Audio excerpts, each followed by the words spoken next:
Nasungkit ng Pilipinas ang pinakabagong Guinness World Record na most variety of unique pork dishes on display. Higit 300 lutong Pinoy sa baboy ang ibinida sa Hog Festival 2024 sa Araneta City, Quezon City.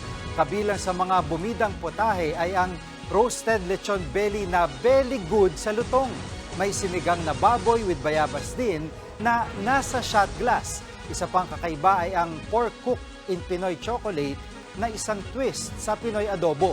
Ayon sa National Federation of Hog Farmers, pinag-isipan at pinagplanuhan ang record-making event katuwang ang daang-daang chef, restaurants at culinary schools. Magtatagal ang Hog Festival 2024 hanggang March 5. Mga kapatid, Jiggy Manikad po, iba na ang may alam at may pakialam sa panahon ngayon.